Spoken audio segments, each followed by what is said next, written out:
Hey guys, welcome to episode number 10 of Seeking Witchcraft. This is Ashley. And this is Allison. We are going to be talking today about some random witchcraft things. This is going to just probably be a pretty short episode. We're just going to talk about some random stuff that people have wanted to know a little bit more about that, and just go from there. Ooh, cool. Yeah. So let's dive into our first topic here. We have crystals. Yeah, I don't know as much about crystals, unfortunately. I don't work with them too much in my own personal practice. I do have a whole little box of crystals, but personally, I don't know too much. Allison told me like some cool things she does with crystals, though, when she buys them. Yeah, so when it comes to crystals, I don't use them a lot in my practice, but I feel like anybody witchy that you meet, you can kind of tell if they're surrounded by crystals that they're like into pagan stuff in general. So I feel like a lot of people collect them, and it's because they kind of carry energy. Like, they are chunks of the earth and they absorb different types of energies and preserve it, kind of. So that's sort of the concept behind people using them in their practice, is they want to like harness the energies preserved in these rocks and use them to further enhance their practice. So the way that I choose crystals, like, some people will research ahead of time and literally, like, when they're going to look for herbs to use in, like, a potion or for a spell, like, they'll research, like, the properties of sage, like, protective. Okay, I need a protection spell. I'm going to go to the store and get some sage. Some people do the same thing with their crystals, where they'll be like, all right, I need something positive to bring light and joy into my life. I'll find citrine, and then they'll go to a rock shop and find a hunk of citrine to use. Some people, like me, will go to a store not necessarily looking for a stone, but then I will choose whatever I'm drawn to and research it after the fact. And so I feel like for me, this helps me like feel out the energy of the stone before I even know anything about it, before I even know what it's called. Although always make sure to check the title of your stone before you buy it, because some like obsidian and onyx and stuff like that can like look really similar but have slightly different properties. So you want to make sure you know exactly what it is you're using so that you use it properly going forward. But I'll choose the stone not necessarily knowing what its properties are based off of what energy vibe I get off of it. And then later I'll research and I'll see if my initial impression was consistent with what the stone actually, like what its properties are officially as recorded by other crystal aficionados and practitioners and stuff. So that's sort of my onion on it. That's some real witchcraft shit right there. In terms of like cleansing crystals, there's a lot of people who might put them out by moonlight, but I will say if you do that, especially this is more of you if you kind of just keep it there and like you don't take it out once the sun comes out, that can actually bleach the color out of your crystal, so be careful with that. Some crystals also don't do well in water, so if you're trying to use moon water to clean it, like selenite for example will dissolve in water. Some crystals also aren't great with salt being used to cleanse them either. So what I've heard the best thing to do with crystals, and I think I might have referenced this in a previous episode, is to tune them with or cleanse them with bells. And the reasoning for that is because the crystals are supposed to have some sort of frequency with them, and when you want to cleanse them, you want to get them back to the normal frequency they should be. And by ringing a bell, it should be able to knock off some of that stale energy. But again, crystals aren't like super my forte. I mean, I do have a box of them like I think most witches will. I do have, of course, like my clear quartz and my rose quartz and my citrine and amethyst, but I don't use them too much. I know a lot of people will also meditate with crystals, so that's kind of a way that they'll use them. Sometimes people will also program spells into their crystals or like intentions of something they want to do. So if they want a crystal that's maybe going to give them a little bit of energy, they might do a spell for like motivation or something like that, to have the energy to do whatever it is they need to do. So they might try to put their intentions into a piece of citrine, which is known to help with energy boosting, and then carry it around with them in order to, get that property out of it. So there's a lot of different things you could do with it. Allison's idea of picking one and seeing if it, fits with what you're really needing for it is also great. But yeah, lots of different things you could do with crystals. For sure. Yeah, they're great for storing energy and like any like any way that you would want to like manifest a spell and carry it with you. Like it's great to just, and people don't usually question if you're wearing a crystal. It's just a piece of decorative jewelry, but it can really store a lot of whatever you're trying to take with you. So a helpful tool in any practice. Yeah, and one other thing I will say is make sure when you're buying a crystal, like I would say try to get a real one if you can. Like you can go to Michael's and they say genuine gemstones on them, but I'm kind of like iffy with those. Like, listen, I'm not a big crystal person, but I will say I went to Michael's the other day and was looking at the genuine gemstones that they had of like the amethyst, and I remember picking it up and I was thinking, wow, this looks like really sad. Like it just doesn't feel right. And a lot of times those come in like prepackaged boxes where like you can't even touch the stone when you buy it. And for me, like I like to, if you give me a jar full of like amethyst stones, I will go through each one and and like pick which amethyst in particular gives me like, I feel like is consistent with my energy and like flows with me best, and I will choose that one. And so it's great if you can like hold the stone in your hand and really feel its properties before you make the decision. Yeah, I do the same. And sometimes too, I see a lot of these little bottles you can buy with like the crushed bits of gemstones.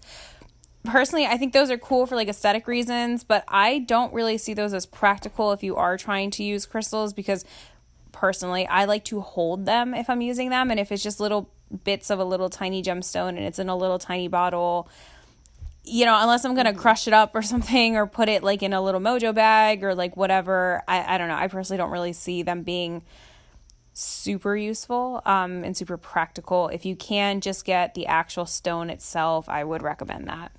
Oh, and one more. You made me think of this when you're talking about using them in meditations.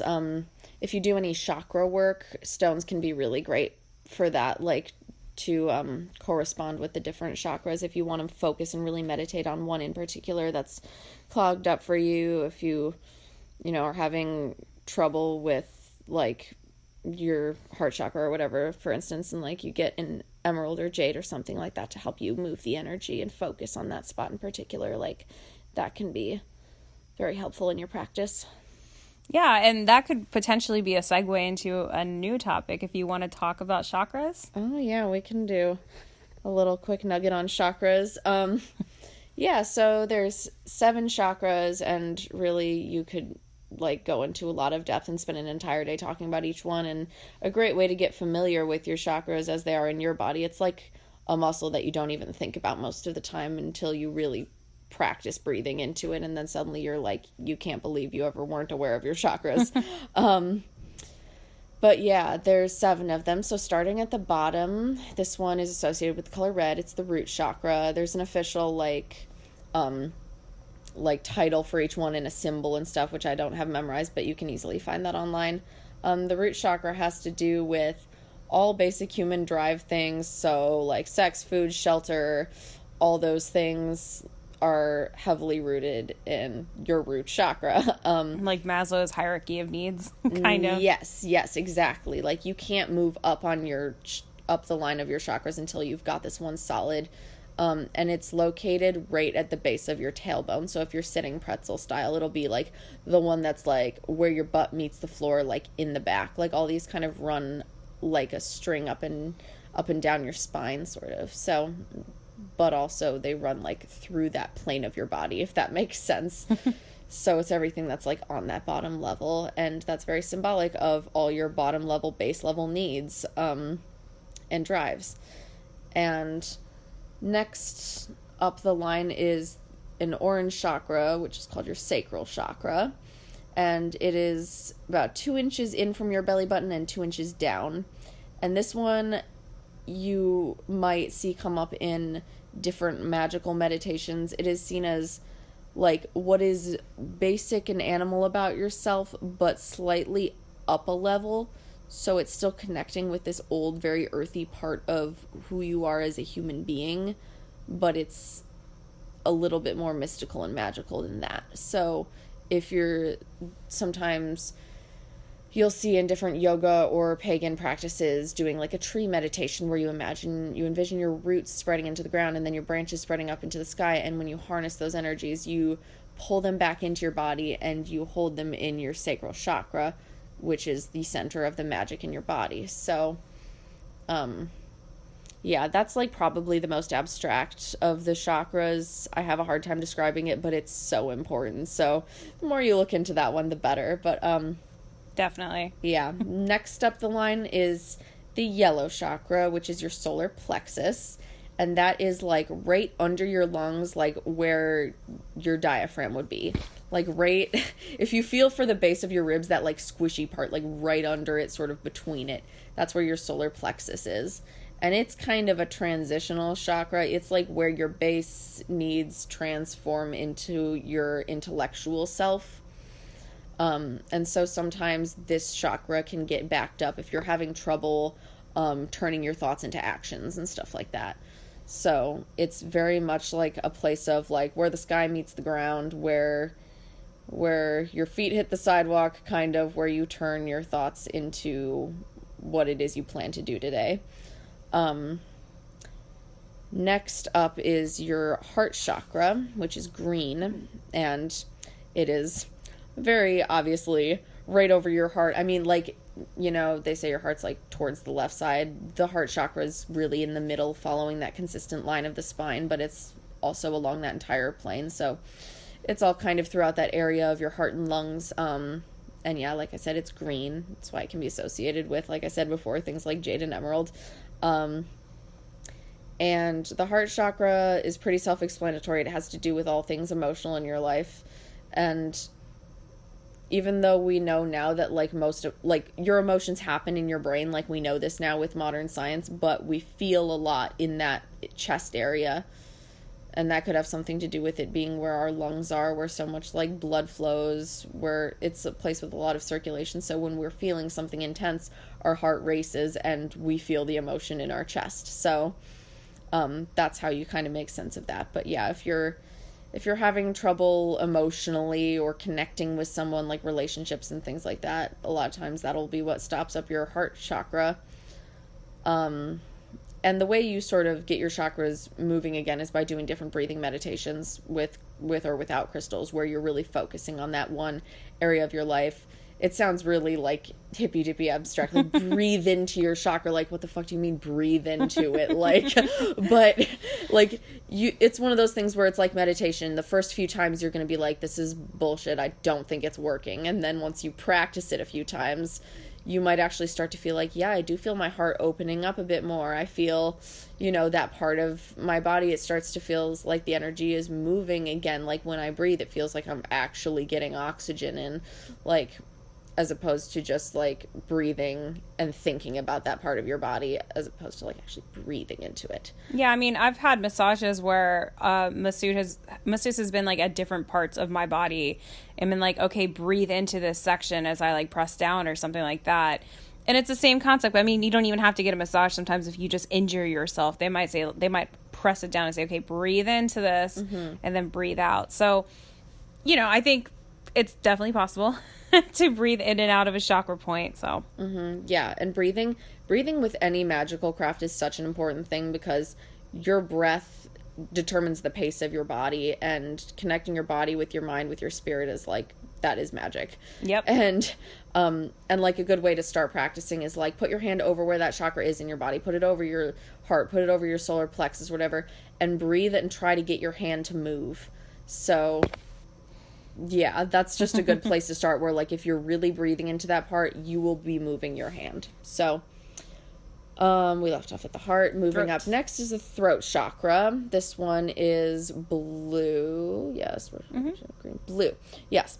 And I love the throat chakra personally, because it is even though it is higher up on the chakras, it is still very grounding for me in some way, and it's also great for heightening intensity and heightening emotion. So you see in a lot of religious practices singing and intonations and stuff like that. Like, I mean, yes, like religions like Christianity and stuff, they have hymns and things like that, but I love in like Hindu culture deep ohms. Like the way my high priestess always taught me is when you're like calling to the elements and stuff, you use the chakra, and it's not like you're singing it.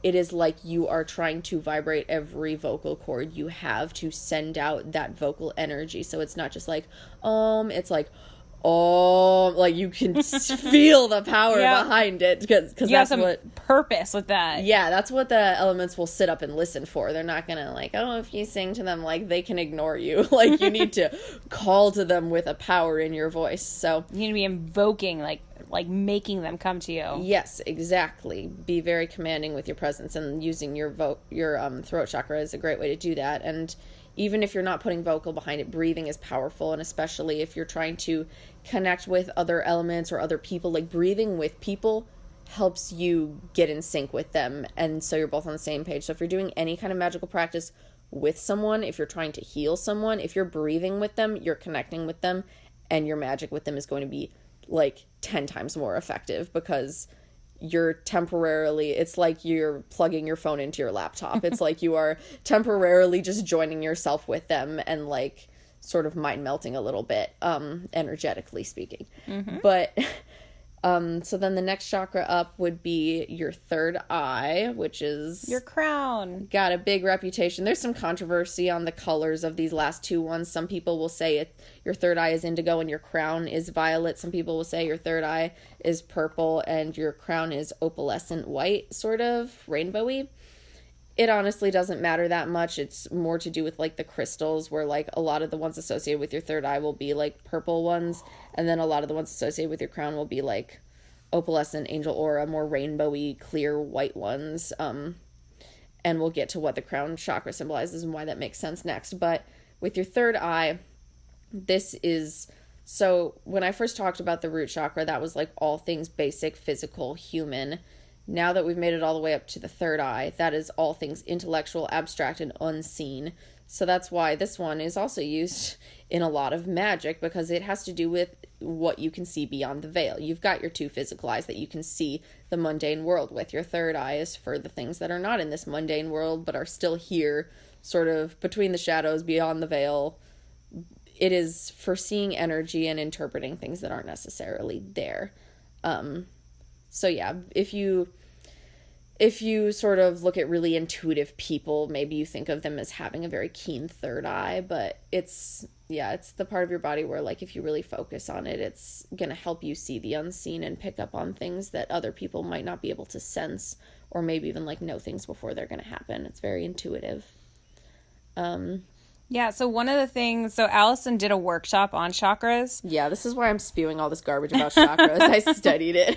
Yeah, so she knows way more about chakras than I do. But one of the things I took away from her workshop is I'm actually happy that I remembered the names of the things that she went through. And I was like, oh, yay, I picked something up. Because the one thing that I kind of had like an, oh, man, I am dumb moment is that I realized that the chakras go in like Roy G. Biv order. So red, orange, yellow, green, blue, indigo, violet. Yes. I was like, oh, it's like the colors of the rainbow. I am dumb for not realizing that. So if you have trouble remembering the colors, there you go. We can join the club. So you mentioned something about things that are unseen. So you know what else are things that are unseen? The Fae. I need to still do the crown chakra first. Oh, wow. Just kidding. But we will get on to the Fae.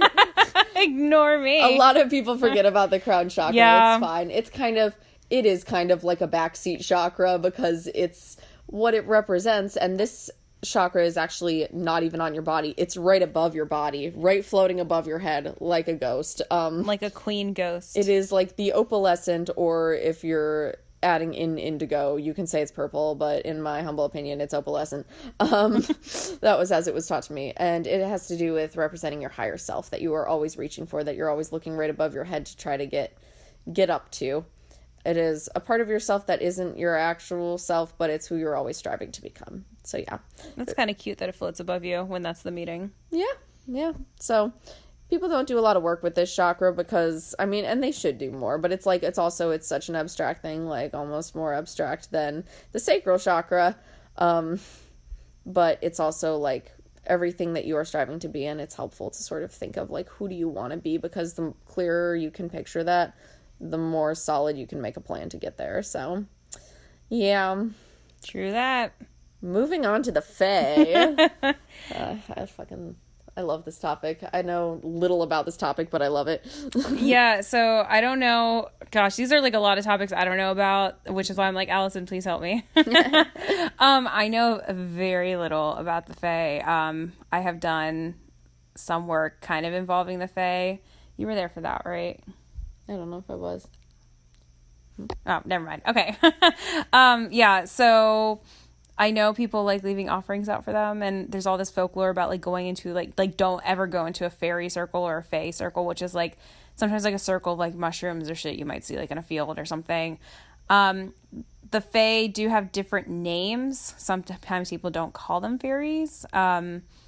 Yeah, I don't know. There's anything you want to say about them, working with them, or Yeah, so pertaining to the Fae, I haven't done a whole lot of work with them, but I guess the Fae can kind of be seen as like a concept similar to the god and the goddess, where like some people believe there's physically a god and a goddess sitting up in the clouds calling the shots, and then there's people like me who believe that the god and the goddess kind of represent a broader concept of like light and dark, you know, polarity, the sort of like opposing forces. That's how I see the Fae, where like they're not necessarily physical fairies to me, but they are like the spirits of nature that kind of are like the whimsical forest energies. I don't know if I would ever think of them as something I could actually see like walking on the forest floor. They're more like concepts like the wind, the leaves, the flowers, the trees, things like that. And I did used to leave offerings out for them back when I lived in Chicago. There was a tree right outside my bedroom window that would like, it was really close to the house, and so it had to be cut down, and like the branches would tap on my window and scare me at night because I was a little kid, and I thought there was a robber trying to get in. I would like freak out, but it's the Fae. Yeah, the tree had to get taken down, and I remember after that tree got taken down, I felt so guilty because I didn't realize it was like gonna fall on the house. I thought it was my fault that it was taken down, and I was like, oh no, I'm the reason this tree's not here. And so I would go out, and every full moon I would like leave some little offerings on the tree stump for like the little spirits to sort of like apologize for their tree being gone. And eventually like moss started to grow like crazy on that tree stump, and one of the little folklore things about the Fae is that like you can tell the Fae have been there or live there if there's a lot of moss growing, and that's why you see so much in the forest, is because that's where a lot of the Fae live. I didn't know. That's sweet. Yeah, it is sweet. So, and I would make fairy gardens too, like with the little tiny chairs that you get from Michael's and stuff like that, you know, trying to make my gardens cute. And like in the morning, even if there like wasn't a storm or anything, like a lot of the little chairs would be knocked over and stuff, and I'd be like, oh, the fairies were here, you know. But yeah, it's cool. And like if you're not doing it for aesthetic purposes, just like working with the Fae for energy work and nature work, especially if you're like a very naturey witch and you like taking, you know, like if you're taking anything from nature and you ask permission first, some people believe that that's asking the Fae for permission, because like if you're asking the tree, then the spirit of the tree is like one of the Fae, I suppose, if that's how you conceptualize it. But it's all about what makes sense to you. There you go. Yeah. Okay, so the next thing I want to jump to is ritual etiquette. Now, ritual etiquette, and somebody also, I kind of want to see if I could tie in like some spell casting stuff on this too. So before we go into this topic, I just want to remind you guys that like while Alice and I are both initiated Gardenarians, like what we're going to explain to you is like our personal opinion. And it's not reflective of the Gardenarian tradition, so don't take anything we say like of that tradition, because that's not like where we're going with this. This is our own personal practice here. Yes. Okay, so ritual etiquette. So some people have asked me, not just etiquette, but like how do you perform a ritual? So so the way I perform rituals, and I'm sure Allison's probably similar to this too, is for me, there's always an opening, like a middle, and then a closing. So the opening usually involves casting the circle. So there's a bunch of different ways you could do this. It's really your preference. Some people like to physically draw out a circle, like chalk or flowers or seashells or whatever properties they may want for the ritual. Some people just like to use incense and they'll put it around themselves like in a circle. Some people like to physically try to move the energy when they're drawing the circle. Do you have any certain way you like doing it? Yeah, I mean, the whole setup and beginning of any ritual is about creating sacred space. So really whatever makes it sacred space for you is how you should go about setting up your circle. So a lot of times you see people calling to the elements, designating a circle which has no beginning and no end. So it's very symbolic of like the reincarnation, the cycle of life, the Earth Mother sort of concept. So yeah, and you can like make any space sacred space. It's about what you put into that. And if you like set up that boundary and say like no negative energy here, then you can plop that positive energy field wherever you want to and make that your ritual space. Yeah. So when casting a circle, I always liked starting in the east with air, because that's just how I used to read about it online. And it's where the sun rises, so it's exactly a good starting point. It's a beginning, naturally. Yep. So for my personal practice, what I would do is I would usually do something for each element as I would get there. So for air, it's been a little while, but I would sometimes like, maybe blow some air out and be like, oh, I'm calling forth air, and then just like a physical demonstration of it. And then for fire, I would turn and I would turn to the south, and then I would maybe like light a candle in that corner or light some incense or something. And then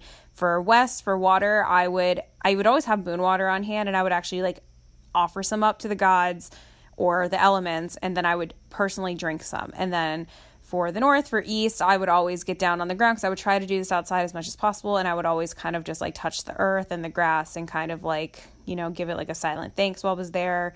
But that was more of an elemental practice of doing things. I would always try to do something for each element as I was going around it when I was casting my circle. But it was very much about calling forth the quarters into my personal practice to create a sacred ritual space. So, yeah. The other thing too, in my outdoor rituals, I don't want to say never, but I didn't have a formal altar set up. I kind of just used a table I had outside, and that was like part of a bigger table.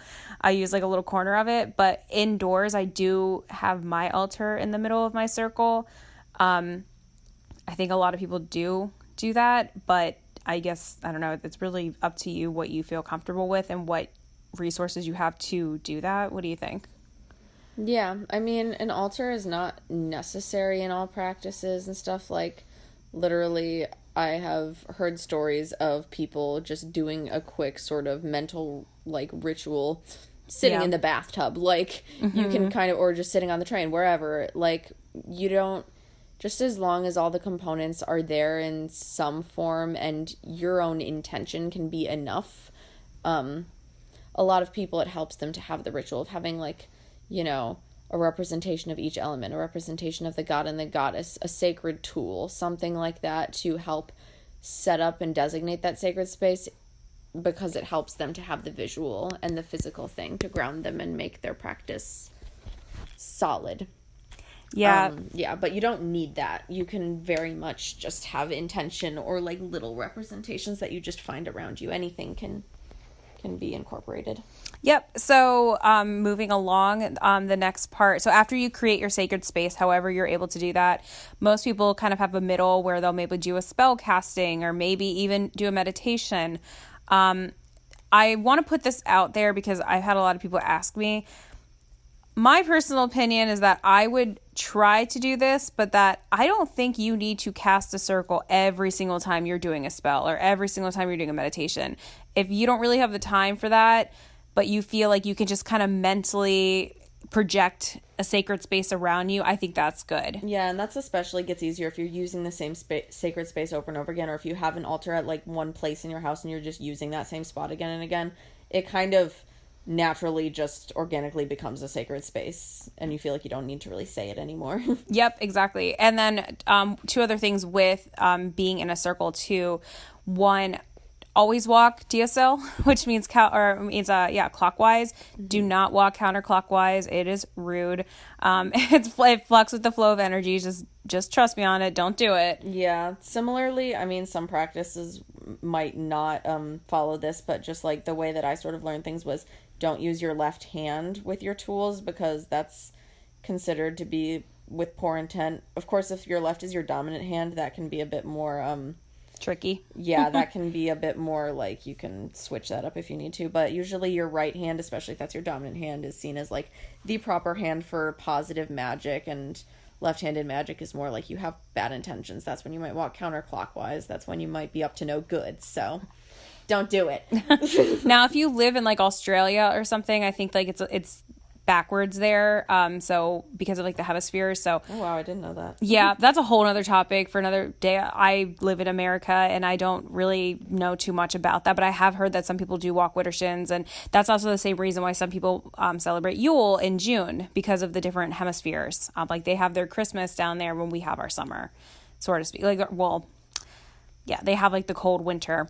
Anyway, getting back to this. So yeah, so don't walk Widdershins, which is counterclockwise. And also, if you are going to leave the circle, you should try to cut in and out of the circle. So don't just walk out of the circle once you create that sacred space. If you need to cut in and out, there's a bunch of different ways you could do this, but I would just maybe just energetically go up to like a corner and just, I don't know. It's officially opening and closing the door Yeah. behind you so that nothing gets in or gets out while you're away.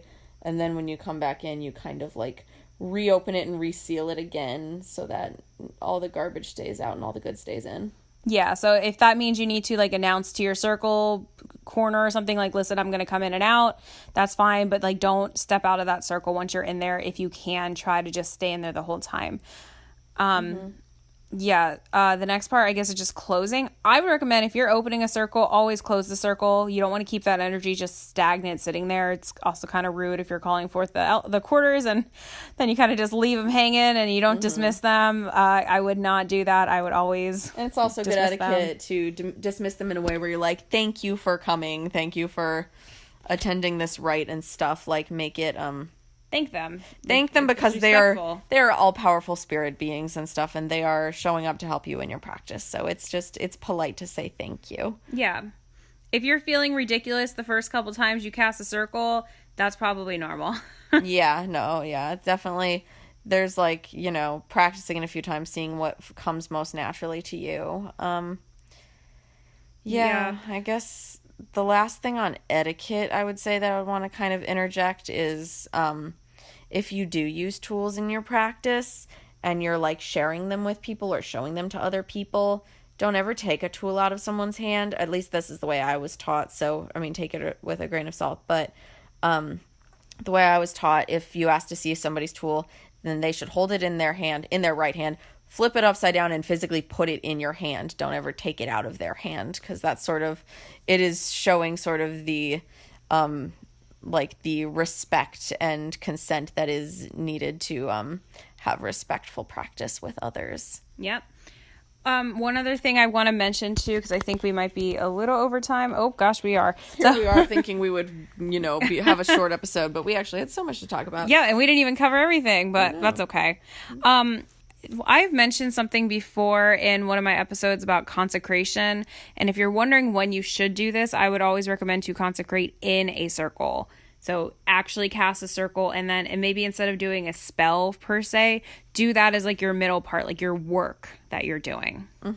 True. That's a really good time to do that. Yes. Don't- Keep your tools clean. Exactly. Spiritually. You want to spiritually claim them as your own. You want to cleanse them. And you don't want to just do that when you come home from work standing like in the kitchen. Like, you want to make that a sacred experience for both you and your tool, because you're, It's like initiating your tool. Like, I think I Exactly. said that once before. Yeah, it's like, I think we have talked about yeah, that before. when you initiate yourself, you are bringing yourself into a sacred space and then cleansing and like renaming and blessing yourself. You want to treat your tools with that same respect, because they are like your partners that you're going to be working with in your circle from now on and stuff. So you want them to be just as pure and sacred as you treat yourself. Yep. And consecration can just be something as simple as, standing over some incense or some salt water and blessing it and saying, listen, I'm going to put this stuff over my tool, and I'm also blessing my tool for consecration for my personal use in this practice. And that's all you really need to do. It doesn't have to be a big ordeal. Don't stress out about it if it is something that you want to do. And if you're wondering what tools you'd even consecrate, I would say if you have like a wand or an athame or working tools really would be the biggest thing that I'd recommend. And once you consecrate them, don't use them for what they're not for. If you consecrate a ritual blade, don't use it to cut open a bag of chips. That's not what it's for anymore. Now it is for directing spiritual energy. It is not for mundane everyday use. Otherwise, it's going to lose its shine. It's going to get dirty. So use it for what it's for once you've consecrated it. Plus, it's disrespectful to use a ritual knife to cut open a bag of chips or open a letter after you consecrate it. Yeah, especially in, like, the practice that we do and stuff. Like, it's a big no-no. Like, you treat your athame with hella respect. Yep. It's an extension of you. It is, yes. All right, guys. Well, that's pretty much it for today. Thank you, Allison, for sharing all of your wonderful witching knowledge. It's always so appreciated. Oh, yes. Hopefully I will get to see you guys in future episodes. Yeah, hopefully so. All right. Sorry it went a little over, but I hope you guys found some really interesting things. And yeah, well, I will talk to you later, and hopefully Allison will too. Yes. Toodaloo. Toodaloo. See you later.